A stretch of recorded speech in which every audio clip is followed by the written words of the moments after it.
The cold steel of the handcuffs bit into my wrists, tight enough to pinch the nerve, but not tight enough to make me flinch. Because when three men in tactical vests kick down your gate and slam you face first onto the hood of your own truck, you don't give them the satisfaction of a reaction. The leader of this cosplay militia leaned in close, his breath smelling like stale energy drinks and unearned confidence, and whispered that I was being detained for violating community compliance. But as I looked at the cheap plastic badge velcroed to his chest, I didn't feel fear. I felt a kind of dark, heavy amusement settling in my gut. I turned my head just an inch, staring right into his eyes, and said the words that I knew would haunt him for the rest of his life. You didn't just handcuff a rancher, son. You just kidnapped the Attorney General. His face drained of color faster than a sinkhole, and I added one final whisper. You better pray the sheriff gets here before I start correcting your mistakes. And for the first time since they stormed my property under the moonlight, the silence wasn't defiant, it was terrified. But to understand why three fake officers were trembling on my gravel driveway, we have to rewind. We have to go back to when the trouble started, back before the fences were cut and the drones started buzzing my cattle like mechanical vultures. You see, folks usually don't get snatched off their ancestral land by a homeowners association, not in Holloway County, not anywhere where common sense still holds a little weight. But Oakwood Heights wasn't run by common sense. It was run by a tyrant in a blazer named Patricia Vance. I've lived on these 20 acres of cedar and dust my entire life, just like my father Samuel and his father before him. Men who carved a life out of this hard Texas dirt with nothing but calloused hands and a stubborn refusal to quit. To me, this land isn't just an asset on a ledger. It's a living memory. It remembers the sound of my grandfather's boots on the porch. It remembers the smell of diesel and fresh hay from my childhood. And it remembers that fences aren't about keeping people out. They're about knowing what you're responsible for. But then came the development, the sprawling subdivision of Oakwood Heights, marching toward my southern fence line like a slow-moving glacier of concrete and beige stucco, bringing with it people who moved to the country for the aesthetic but panicked the moment they smelled a cow. It started on a Sunday morning, the air thick with heat and the sound of cicadas, when I saw two figures standing at my gate, dressed in clothes too clean for the country and holding clipboards like shields. That was the first time I met Patricia Vance, the HOA president, standing there with a smile that didn't reach her eyes, telling me she was part of the welcome committee despite standing on land she hadn't been invited to. She talked about aesthetic harmony and visual cohesion, using $50 words to tell me my barn was ugly and my cows were an eyesore, implying that even though I wasn't part of their association, my existence was a blemish on their property values.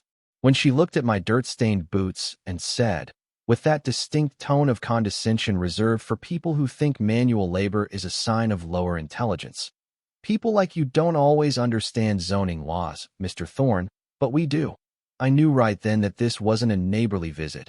It was a declaration of war. I politely told her to get off my property, but people like Patricia don't take no for an answer. They take it as a challenge to their authority. A few days later, the drones arrived, hovering over my feed lot, buzzing and whirring, recording my every move, invading the privacy that 3 generations of my family had bled to protect. Then came the inspectors, men walking along the easement with cameras, documenting every rusted hinge and weathered board, followed by the letters, endless streams of paper accusing me of livestock odor violations and non-compliant structures, terms that meant absolutely nothing because I wasn't in their HOA.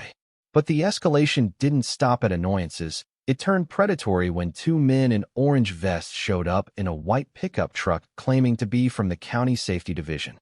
They flashed a badge that looked like it came out of a cereal box and handed me a citation for an unsafe barn, demanding access to inspect the interior, acting tough, acting official.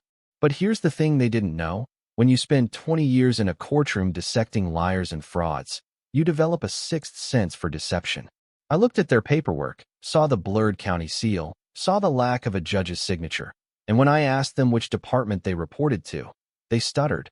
They looked at each other, and the tall one finally cracked and admitted they were contracted partners of Oakwood Heights. They were impersonating public servants, a felony in this state. And as they scrambled back to their truck, realizing they'd been made, I wrote down their license plate, and knew that Patricia Vance wasn't just a nuisance neighbor. She was a criminal who believed she was untouchable. I didn't go to the cops immediately, because in my line of work, you don't strike until you have the kill shot. So I bought trail cameras, audio recorders, and motion sensors, turning my quiet ranch into a surveillance fortress.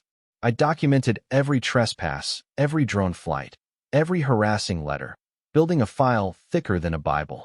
Then came the breakthrough, a visit to my old friend Earl at the county clerk's office, who slid a map across his desk with a look of pure disgust on his face.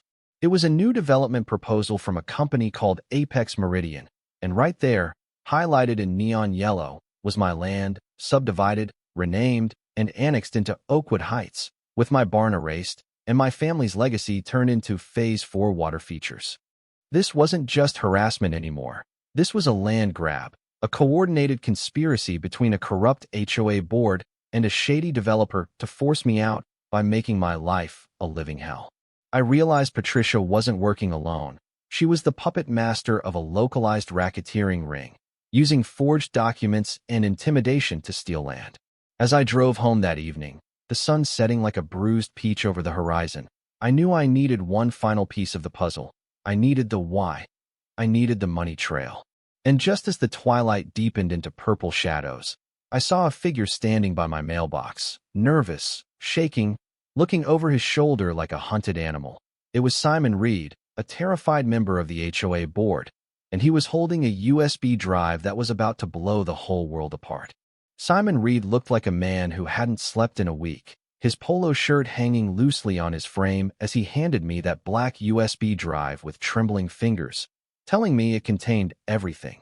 The emails, the kickback schemes, the proof that Apex Meridian was funneling cash into the HOA's discretionary fund under the guise of consulting fees. He told me that Patricia Vance had held a closed-door meeting where she explicitly used the word neutralize when referring to me, declaring that since I wouldn't sell, I had to be removed, and that an enforcement team was being prepped to deal with the problem. I took the drive, thanked him for finding his conscience before it was too late, and watched him disappear into the dark, a man burdened by the weight of the truth. I had the ammunition now, but Patricia decided to fire the first shot in open court the very next day, dragging me before a judge on an emergency injunction, claiming I was violent and dangerous. She stood there in the courtroom, looking immaculate and aggrieved, playing the victim perfectly as her lawyer presented a video on the big screen that supposedly showed me screaming and threatening her staff. The judge, Judge Whitaker, looked ready to sign the order until I stood up, buttoned my jacket, and asked for permission to examine the metadata of the file. Patricia objected, her voice shrill, but the judge allowed it, and in 30 seconds of silence that felt like a lifetime, I projected the file properties for everyone to see. Creation date, 3 days prior to the alleged incident. Software, video editing suite. Audio, dual-layer overlay. Your Honor, I said, my voice echoing off the mahogany walls. This video is a fabrication, a digital forgery created to defraud this court, which is a third-degree felony. The color drained from Patricia's face, and Judge Whitaker looked over her spectacles with a gaze that could peel paint, dismissing the injunction immediately and warning Patricia that she was now under scrutiny. But as she left the courtroom, humiliated and cornered, I saw the look in her eyes. It wasn't regret. It was pure, unadulterated venom. I knew, with the certainty of a man who has stared down murderers and cartels, that she wasn't going to wait for the legal system anymore. She was going to bypass the law entirely and come for me with force. That night, the air was heavy and still, the kind of silence that presses against your eardrums, and I sat on my porch with my grandfather's revolver on the table next to my coffee, waiting. I knew they were coming. I could feel it in the shift of the wind, hear it in the low, guttural growl of Buster, my cattle dog, who stood stiff-legged by the stairs. Around midnight, the headlights cut through the darkness, not the red and blue of the police, but the harsh white LEDs of a private paramilitary squad, their black SUV crunching over the gravel I had raked just yesterday. 3 men stepped out, massive shapes in the gloom, wearing tactical vests that read Oakwood Heights Community Enforcement in bold yellow letters, looking for all the world like a SWAT team ordered from a catalog. They didn't knock, they didn't ask, they just marched through the gate with batons in hand. And when the leader barked, "Elias Thorne, you are under community arrest for hostile noncompliance," I didn't reach for the gun. I didn't run. I just sat there and let them cross the line. "You boys have a warrant?" I asked, keeping my voice level, almost bored. "We don't need one. The HOA charter gives us jurisdiction." The leader spat back, clearly reciting a script he barely understood. I stood up slowly, raising my hands, not in surrender but in invitation, because I needed them to commit the act. I needed the physical contact to turn this from trespassing into kidnapping. They rushed me, slamming me against the siding of my own house, dust falling from the rafters as they wrenched my arms behind my back, the leader shouting orders to subdue the target. They dragged me down the steps, marching me toward their vehicle, and shoved me face first onto the hood, the metal still warm from the engine. And that's when they snapped the cuffs on. Real steel cuffs, illegal as hell for private security to use on a civilian. They thought they had won. They thought they were stripping me of my dignity, but they had no idea they were handing me the keys to their destruction. I took a breath, smelling the dust and the cheap cologne of the man pressing my head down, and I executed the pivot. "You realize," I whispered, my voice cutting through the adrenaline and the shouting, "that you just committed 3 felonies in under 2 minutes. The leader laughed, a nervous, barking sound. "Shut up, old man, you're nobody." And that's when I dropped the hammer, the moment the universe aligned to punish the wicked. I looked him dead in the eye and said, "You didn't just cuff a landowner. You just kidnapped the Attorney General of the state." The silence that followed was absolute, heavy, and suffocating. The man holding my arm let go as if I had suddenly turned into burning coal. The leader froze, his mouth opening and closing like a fish on a dock, his brain trying to process the impossibility of what I just said. You're lying," he stammered, but the doubt was already eating him alive. "Check my wallet," I said, cold as ice. "Front pocket. Look at the badge." He reached in, his hands shaking so bad, he almost dropped it, and pulled out the gold shield, the light from the porch reflecting off the engraved letters. "Oh God," one of the other men whispered, backing away into the darkness. "Oh God, Rick, what did we do?"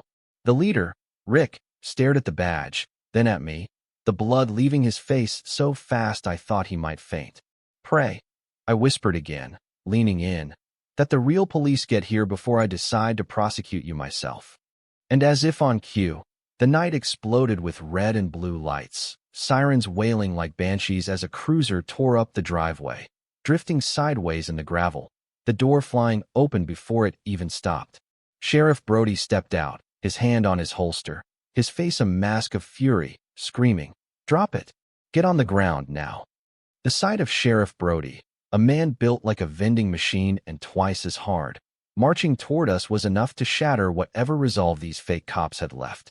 They dropped their batons as if they were made of lava, raising their hands, their tactical vests looking ridiculous now in the glare of real authority. Brody didn't walk, he stormed, kicking the legs out from under the leader, Rick, and slamming him into the dirt right next to my boots. "You boys are a special kind of stupid," Brody growled, unlocking my cuffs with a key he pulled from his belt. "Kidnapping? Impersonating an officer? Armed confinement? I hope you like the taste of prison food because you're going to be eating it for a decade." I rubbed my wrists, watching the pathetic display as these bullies, who felt so tough terrorizing a rancher, dissolved into puddles of excuses. "She told us it was legal," one of them sobbed. "Patricia said we had immunity." Sheriff Brody laughed, a dark, humorless sound. "Immunity? Son, you ain't got qualified immunity. You got a one-way ticket to a felony indictment." And then, amidst the chaos, a cell phone rang. It was lying in the dust next to Rick's head. The screen lit up with the name, President Vance. Brody picked it up, hit speaker, and held it out. "Is it done?" Patricia's voice screeched through the speaker, frantic and impatient. "Is he in custody? I want him gone before morning." Brody looked at me, winked, and spoke into the phone with a voice like gravel in a blender. "Ms. Vance, this is Sheriff Brody. Your boys are currently face down in the dirt, and I'm sending a deputy to pick you up. I suggest you put on something comfortable. It's going to be a long night." The line went dead instantly, the silence on the other end more satisfying than any scream. The trial, 2 weeks later, was less of a legal proceeding and more of a public execution of a corrupt empire. I didn't walk into that courtroom as the rancher in dusty boots. I walked in wearing my charcoal suit, my badge on my belt, transforming into Elias Thorne, the prosecutor. Patricia Vance sat at the defense table, looking small, her hair frizzy, her arrogance stripped away to reveal the frightened grifter underneath. When I laid out the evidence, the USB drive from Simon, the metadata from the forged video, the financial records linking Apex Meridian to the RICO Act violations, the courtroom gasped. I played the audio of her ordering my neutralization, her voice echoing off the high ceilings, sealing her fate. This wasn't just an HOA, I told the jury, turning to face them. This was an organized crime syndicate masquerading as a neighborhood watch. Judge Whitaker didn't hesitate. She denied bail, citing flight risk and the severity of the RICO charges. As the bailiff clicked the handcuffs onto Patricia, the same metallic sound that had started this whole nightmare, she looked at me one last time, pleading with her eyes. I didn't smile. I didn't gloat.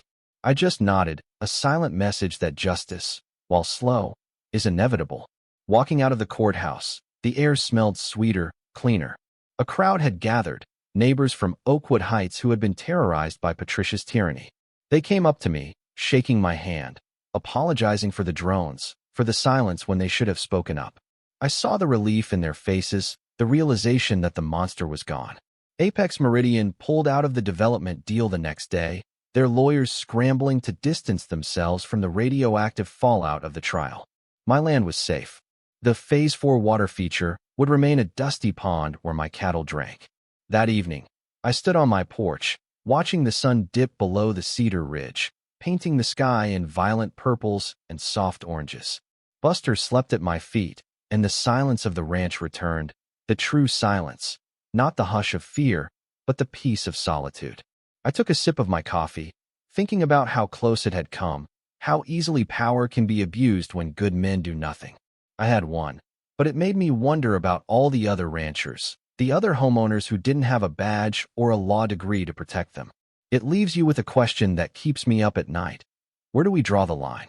At what point does a community rule become tyranny? When does a clipboard become a weapon? We give these associations power to protect our property values, but who protects us from them? Because in the end, a fence is only as good as the man defending it, and justice, well, justice is only real if you're willing to fight for it. What would you have done? Would you have let them take you? Or would you have stood your ground? Let me know. I'll be here, watching the sunset.